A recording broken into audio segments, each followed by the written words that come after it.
Thank you very much, Wayne. Hi, ladies and gentlemen.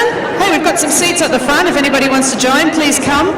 Thank you for having me. I know we're at the tail end of the day, so I will try and be brief. I believe I've got 20 minutes and the countdown is running, and I am minus a clicker. Yes, thank you.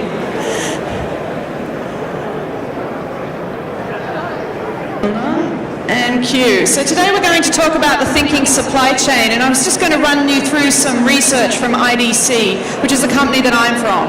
Now, IDC does research in technology in this particular industry, in a number of different industries, but my focus is in manufacturing and supply chain management. So today we're going to talk about the thinking supply chain in an Industry 4.0 context.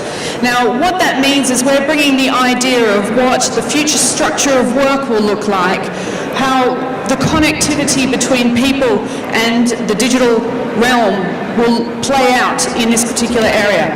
We'll be looking at the impact of data, IoT, and a number of other different technologies, and how that actually works in today's thinking supply chain. So IDC works with more than 5,000 companies worldwide, and half of these exist in Asia Pacific. We have more than 800 in ASEAN alone.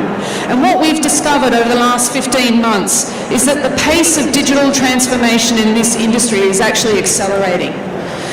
Now, normally this sort of transformation, the digital transformation, or what IDC calls DX, comes from startups and born in the cloud organizations.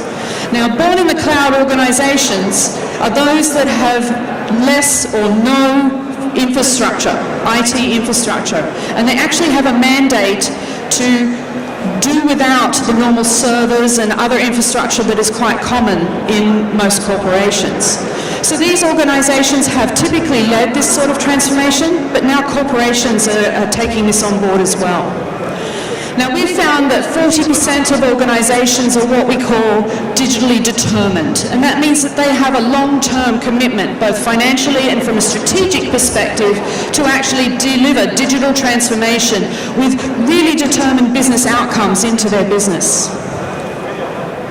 And this is coming from the top, with leadership actually driving this. And so the leaders are actually recognizing that certain traits are required. We can see that Jeff Bezos from Amazon is actually driving agility. We have Tapestry, a luxury goods dealer, saying that the store is closer to technology. And IDC has found out, or is finding, that technology, especially in the e-commerce space, is now becoming the center, with the third generation of e-commerce now being the foundation for a lot of stores, with bricks and mortar now becoming almost like warehouses that we can pick from.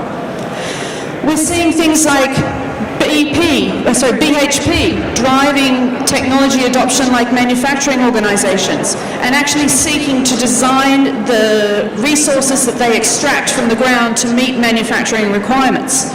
And as such, they need to see excellence in operational efficiency to make this happen.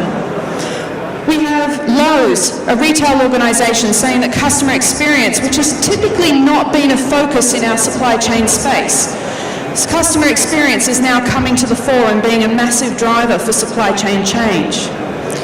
And then we have Maersk, transportation, who is actually seeing that seamless integration from an information perspective is key to actually driving customer experience and expectations in the supply chain. So IDC surveys a number of different companies on different topics, and in this one we surveyed more than 650 companies in the Asia-Pac to find out what is driving digital transformation priorities in their organization. The one on the left you're probably not too surprised at. Sorry, the one on the right you're probably not too surprised at, and that's better operational excellence in manufacturing. We're out to get greater profit, lower costs, better performance out of our manufacturing organization. However, what is interesting is now the supply chain is actually topping this area, with people wanting improved supply chain performance, and it's actually a priority in organizations. And what are the drivers to this? We're actually seeing 2 out of 3 probably won't surprise you. Number 3 is cost. But what is surprising is cost is number 3. Number 1 is looking at quality, and number 2 is looking at responsiveness and speed of supply chain delivery. Now, this is now becoming a requirement because of the move of Asia-Pacific incomes moving up into the middle income bracket. So we're seeing people having higher demand for quality, higher demand for responsiveness in their own consumer supply chains, and that's playing out as we move up into the manufacturing and mining areas. So what happens then? Well, this drives digitalization in organizations. And our question to our manufacturers were, what are the top 3 initiatives or priorities driving digital transformation in your organization? And 3 of these stood out. The first one, of course, won't be a surprise: improve productivity and profitability. However, the next 2 are quite interesting in that we're seeing that organizations want to improve the customer experience through engagement or integrating digital channels like social, mobile, commerce to deliver the omni experiences, where people want to be able to walk in stores, experience an actual good, and then add it to their wish list for purchase later. And driving new sources of revenues by connecting products, assets, and people. So we're actually seeing business model changes being a priority to driving digitalization. So what do these drivers actually mean? Well, IDC looks at this not just from a supply chain perspective, but because the lines are blurring between organizations. They're blurring between silos of functions, but they're also blurring between the industries that we're involved in. So we look at this from a future industry perspective, where we see mining, utilities, and how we consume electricity with sustainable goals, which ultimately end up in profitability goals. They actually refers to the future state. And when we're looking at this digitalization, we're referring to the future state of a digitally mature, agile industrial enterprise. So we're actually operating inside an ecosystem, looking at suppliers, looking at our supply chain partners, and we're prioritizing profit, hyper-personalization, and extreme efficiency as benefits that we're seeking to get from this. This requires distributed decision-making and streamlined design, extraction, and creation of resources and products in order to make this happen. And of course, it's supported by the technologies and the ecosystems. So this is a very familiar diagram to most of you, so I won't dwell on it too much from the top, which is looking at how we actually physically deliver goods. However, you will note the dotted line underneath that, which is looking at the feedback between different layers in organizations' value chains.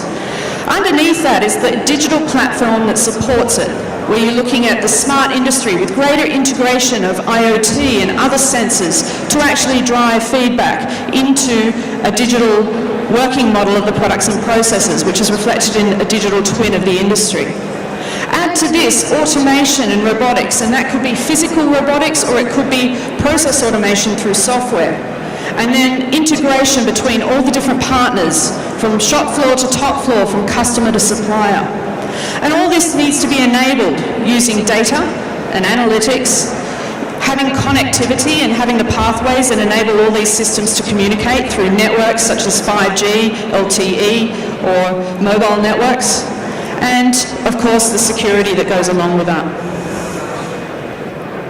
So IDC puts this together in a framework for innovation, and I would call your attention to the third platform technologies, and we look at 4 key technologies that if you haven't started embarking on your digital journey, that you should make sure that you have these in place. And these are the cloud or use of cloud technologies, and that can be used as connectors or as actual applications. Big data and analytics, and data is king in this day and age. Mobility and how it actually affects your organization. And in terms of how we structure work, mobility becomes very important because a lot of people are experiencing, especially here in Asia Pacific, we're hearing stories of ghosting, where employees, young employees, are turning up to jobs and all of a sudden they're not there 3 days later because their job looks like 1994. Right? Technologies such as mobile, etc., help enhance the internal customer experience, in this case the employee. And of course social and business, which allow us to listen and work within the social fabric that exists around our organizations. Now these are technologies that are used as foundational, And we can build on those technologies using things like robotics, 3D printing, and Internet of Things as some of the examples. And they allow us to enable efficiency, personalization, put in practices like new buying models, and you can actually use that to accelerate your industry transformation. However, it is worth noting that this is not a single project. It is a mindset change, it is a skills change inside your organization. And one of the things that we've noticed is that organizations tend to resist embarking on this journey out of fear. There's risk involved. However, you now need to think about, is the risk that your customers might leave because somebody else is offering them the benefits that these sort of technologies can provide? So how does this translate into specific activities or initiatives that are being done within supply chains? Well, we went back and we asked our 650 manufacturers in Asia Pacific, and 3 of them really popped out. One is in the area of logistics automation, which refers to both physical, robotics, and machine automation, as well as process automation. The next was looking at supplier relationship management and how we actually deal with our second and third suppliers, how collaboration occurs and how we select them, and how we manage the risk in that relationship. And number 3 is looking at extended planning, which is looking at your S&OP process, but taking that step further, looking at rapid integrated business planning, a continuous planning that is able to take the data from the supply chain and continually remodel your supply and demand situation based on that. So what do these initiatives mean? Well, they're great in isolation. They do have some short-term benefits, but IDC sees that we should be doing this as part of an integrated business plan or a roadmap. And so we look at the 5 C's of supply chain, thinking supply chain, where we connect the information technology, the IT, with the line of business or the operations technology. And so we look at things like being connected with IoT and sensors, making sure that we understand what's happening, where's happening, when is it happening, and being able to analyze that with comprehensive analytics. So taking that data, taking that very, very fine, measured data, and being able to make decisions about it. What is the business impact, which is one of the most important questions there. Now then we take it to the next level, and this can be broken down into a number of different levels. When we cognitively enable something, we can take this in a number of different steps.